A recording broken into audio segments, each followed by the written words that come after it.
You know that feeling when everyone around you is buying a house and you're still renting, and you feel like you're losing some invisible race that nobody officially started, but somehow everyone is running?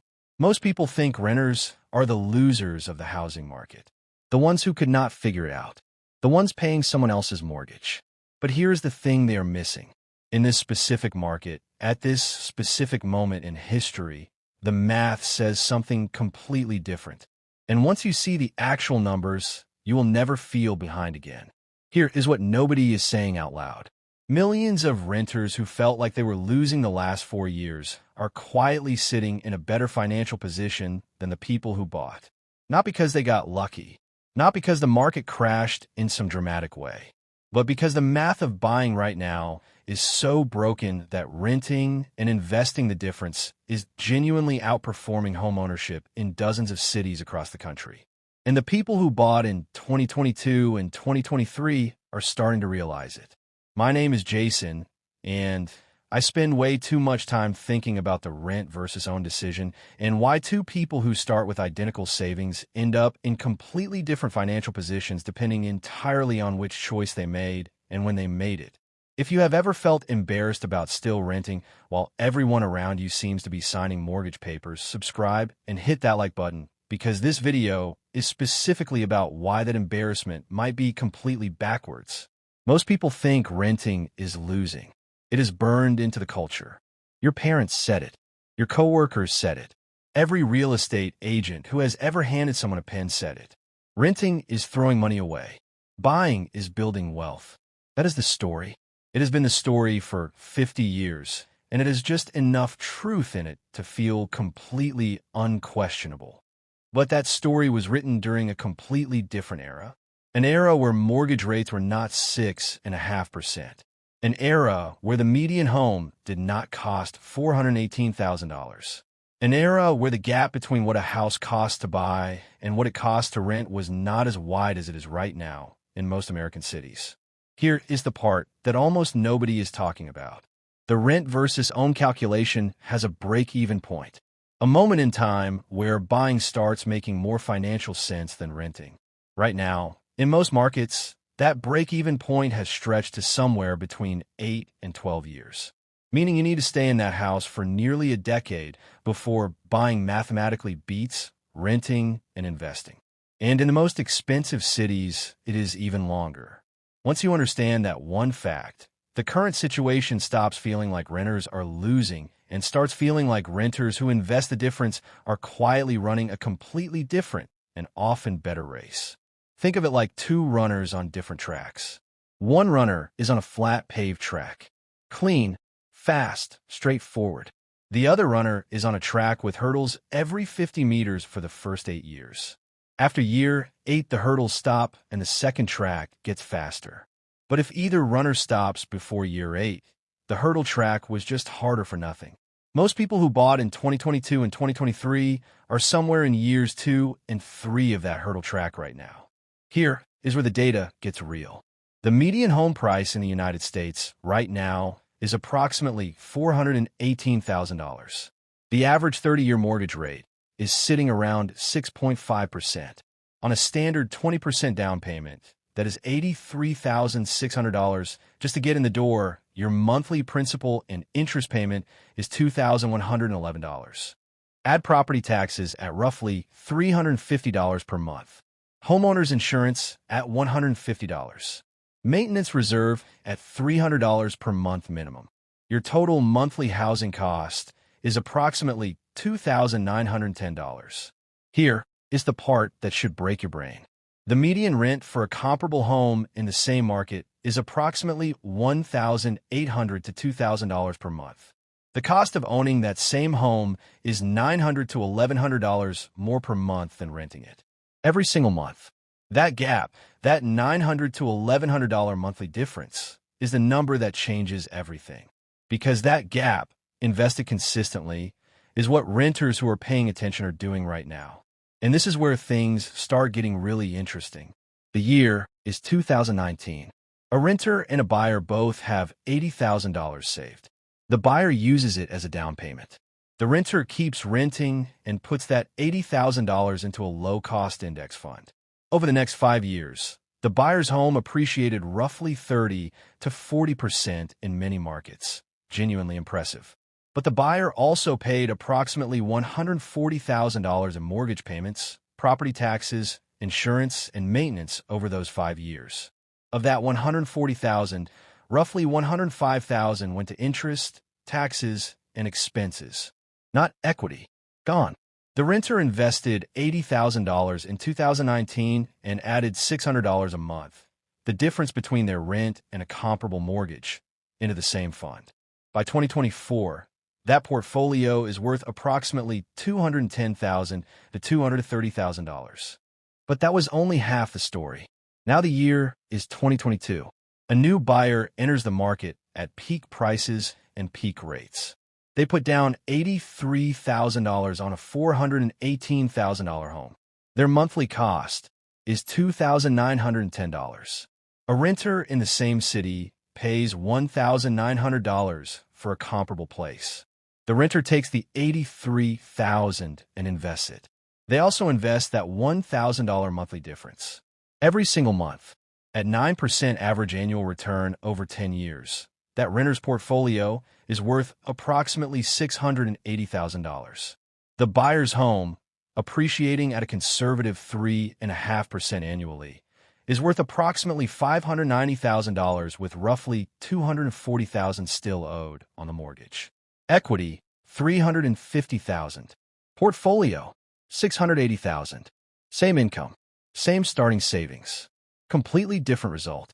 Here is where I need you to stay with me, because what comes next is where the math starts doing something genuinely unexpected. Everything up to this point was about the basic rent versus own numbers. But what is specifically happening to homeowners who bought in 2022 and 2023? The thing nobody is putting in the headline is something that changes the entire picture. Do not skip this part. Right now, approximately 1 in 5 homeowners who bought in 2022 and 2023 are underwater or at break-even on their home value versus what they paid. Home prices in certain markets: Austin down 15%, Phoenix down 12%, Boise down 18% from peak, have given back a significant portion of pandemic gains. The buyers who felt like geniuses in 2021 are now sitting in homes worth less than they paid, with mortgage payments that are nearly twice what comparable rent would cost them in the same neighborhood. They cannot sell without taking a loss. They cannot refinance to a better rate because rates went up, not down. They are locked, not in the warm, cozy way, in the financially trapped way. Now, let me introduce you to someone. His name is Marcus. He is 34 years old. He is a UX designer at a mid-sized software company in Austin, Texas. He makes $79,200 a year. After taxes, he takes home about $4,800 a month. Marcus has a credit score of 748. He has been renting a 2-bedroom apartment for $1,650 a month for 3 years. He saved $46,000 during that time. Money he almost used as a down payment in 2022, but something stopped him. He looked at the monthly payment. He ran the numbers. He hesitated, and then he did not buy. His coworkers bought. 3 of them, 1 in Austin, 2 in the suburbs. They all told Marcus he was making a mistake, that he was throwing money away, that prices were only going up. He nodded politely and opened a brokerage account instead. He put $46,000 into a total market index fund. He set up an automatic contribution of $800 a month, roughly the difference between what his coworkers were paying on their mortgages and what he was paying in rent. He did not touch it. He did not look at it more than once a quarter. He just let it sit. Here is what that actually feels like. It does not feel like winning. It feels like watching your coworker post photos of their backyard renovation and feeling a small, quiet sting even though you know the numbers. It feels like explaining at Thanksgiving that you are still renting and watching your aunt's face do something complicated. It feels like genuinely not knowing if you're making the right choice, even when the spreadsheet says yes. It feels like being financially correct and socially invisible at the same time. Marcus is now 3 years into his decision. His portfolio is worth approximately $118,000. His coworker who bought in Austin in early 2022 has a home now worth approximately $22,000 less than they paid. plus 3 years of mortgage payments, maintenance, and property taxes. Net wealth created from the Austin home in 3 years. Approximately negative $30,000 when you include transaction costs and real expenses. Marcus is $148,000 ahead of where his coworker is in net wealth created from their housing decision. In 3 years, starting from the same place. Psychologists call this social proof bias, and in the housing market, it is the single most expensive cognitive error a person can make. Here is how it works in daily life.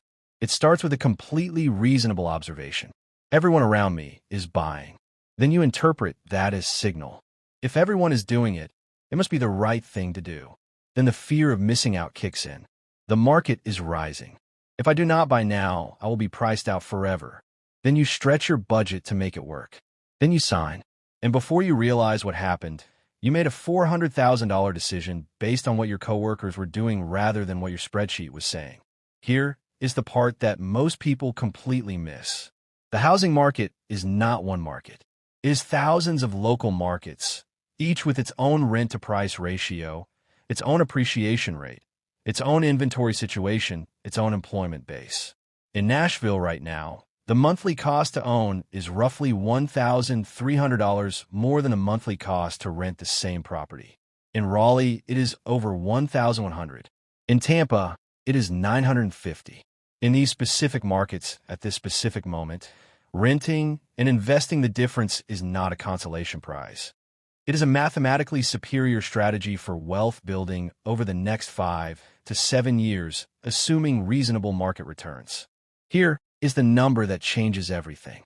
The break-even calculator of the New York Times, the most honest one available because it accounts for opportunity cost, shows that in the current interest rate environment, you need to stay in a purchased home for an average of 8.3 years before buying beats renting and investing in most major U.S. markets. 8.3 years. The average American moves every 5 to 7 years, which means the average American buying right now in a high-rate, high-price environment will statistically sell before they ever reach the break-even point. Here is the thing that separates renters who are quietly building wealth right now from renters who are just renting. It is not income. It is not discipline in the dramatic sense. It is not some complicated financial strategy. It is this: they treated the money they saved by not buying as real investment capital and put it to work immediately and consistently. Not someday, not when they had enough. Right now, every month, without exception. The rent versus own debate is not really about which lifestyle feels better or which choice your parents made. It is about one single question: what does your money do in the next 10 years, depending on which path you choose? And in this specific market, for the first time in a generation, the honest answer for millions of Americans is that renting and investing produces more wealth than buying at these prices and these rates. That is not a permanent truth. It will change when rates fall and when prices correct enough to bring break-even timelines back under 5 years. The math is clear. You are not behind because you are renting. The market is priced in a way that specifically disadvantages buyers right now. And the people telling you to buy anyway are almost universally people who earn a commission when you do. And now that you understand why the math works the way it does, you can make a decision based on reality instead of on a story that was written for a completely different era. The first move is to calculate your specific rent versus own break-even point using your actual numbers. Not a general guideline. Your city, your rent, the homes in your price range, your potential down payment, the current rate. The New York Times Rent Versus by Calculator is the best free tool available, and it accounts for opportunity cost, which almost no other calculator does. Run it. The number you get back will tell you more than any opinion you will hear at a family dinner. The second move is to treat your down payment savings as investment capital starting today. Not eventually. Not when you decide whether to buy. Right now. If you have $40,000 sitting in a savings account earning 4% waiting to become a down payment, that money is available to be deployed into a low-cost index fund this week. If you buy in 2 years, you sell the fund and use it. If you decide not to buy, it keeps compounding. Either way, it is working harder than it is in a savings account. The third move is to calculate and invest your monthly rent advantage. Take the total monthly cost of buying a comparable home in your market, mortgage, taxes, insurance, maintenance, and subtract what you actually pay in rent. That difference is your monthly investment contribution. Set up an automatic transfer on payday. Do not wait until the end of the month to see what is left. Automate it and treat it as non-negotiable as rent itself. The fourth move is to stop performing the buying decision for other people. The Thanksgiving conversation, the coworker questions, the Instagram posts of other people's backyards. None of that is financial data. None of it tells you anything about whether buying makes sense for your numbers in your city and your timeline. The social pressure to buy is real, and it is expensive if you let it override a spreadsheet that says something different. The fifth move is to set a specific trigger for when you will buy. Not a vague someday, a specific condition. When the monthly cost of owning a comparable home in my target neighborhood is within 15% of what I pay in rent, I will seriously evaluate buying. That gives you a real signal tied to real math instead of a feeling tied to social pressure. And it keeps you from sitting on the sidelines forever. None of these moves require a higher income. None of them require the market to crash dramatically or rates to return to 3%. They require honesty about what the numbers say right now and the willingness to act on that information even when the culture around you is saying something completely different. That is it. Here is the truth underneath all of it. The housing market has been sold to Americans as a one-size-fits-all wealth-building vehicle for 50 years. And for most of those 50 years in most markets, that was roughly accurate. But markets change. Rates change. Prices change. And the math that was true in 2015 is not automatically true in 2025. The people who will build the most wealth in the next decade are the ones who run their own numbers instead of inheriting someone else's assumptions. The next time someone asks you why you're still renting, you will know exactly what to say. Not with defensiveness. With math. You will know your break-even timeline. You will know your monthly investment advantage. You will know your portfolio balance. 23,459.